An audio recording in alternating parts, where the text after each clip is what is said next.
বিশেষ করে জানাবো প্রধান অতিথি জনাব খুরশেদ। দুর্নীতি নির্মূলে রুখব দুর্নীতি, গর্ব দেশ, হবে সোনার বাংলাদেশ। এই স্লোগানে ঠাকুরগাঁয়ের বিভিন্ন সরকারি দপ্তরে সেবা পেতে হয়রানি, ঘুষ দুর্নীতির শিকার, সেবা প্রত্যাশী জনসাধারণ এবং সেবা প্রদানকারী বিভিন্ন সরকারি দপ্তরের ঊর্ধ্বতন কর্মকর্তা এবং কর্মচারীদের অংশগ্রহণে দুর্নীতি দমন কমিশন গণশুনানি করা হয়েছে। এতে সদর উপজেলার ৩৪টি সরকারি বিভিন্ন দপ্তরের অনিয়ম, দুর্নীতি, ঘুষ সহ মোট ৬০টি অভিযোগ করা হয়।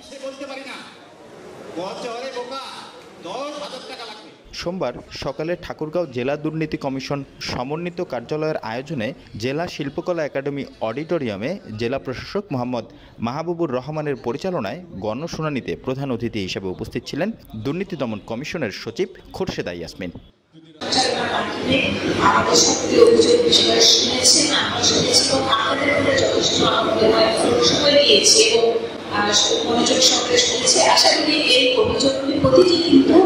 আপনারা দেখেছেন যেগুলি আমাদের দুদকের তফসিলভুক্ত নয় সেগুলি আমরা বিবেচনা নিতে পারিনি, কিন্তু আমাদের দুদকের তফসিলভুক্ত যেগুলো আছে সেগুলো কিন্তু আমরা বিবেচনা নিয়েছি এবং এগুলো আমরা মনিটর করবো এবং আমার পক্ষে কয়েকটি অভিযোগ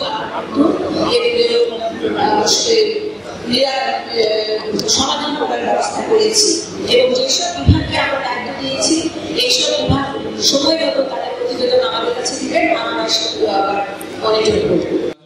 গণশুনানিতে সদর উপজেলার সরকারি বিভিন্ন ৩৪টি দপ্তরে সেবা প্রাপ্তিতে হয়রানির শিকার হওয়া ও সেবা বঞ্চিত ক্ষুব্ধ জনসাধারণ ৬০টি অভিযোগ দপ্তর প্রধানের উপস্থিতিতে দুদকের ঊর্ধ্বতন কর্মকর্তাদের সামনে তুলে ধরেন ও একই সাথে সেবা বঞ্চিত জনসাধারণের উত্থাপিত অভিযোগের বিষয়ে দুদক কর্তৃক তাৎক্ষণিক সিদ্ধান্ত গ্রহণ করেন।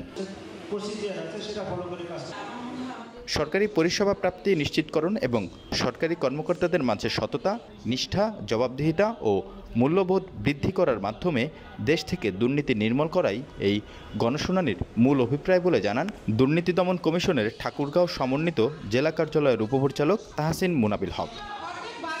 কিছুদিন পর এখানে ভোকাটের ছেলে এবং কিছু কিশোর গ্যাং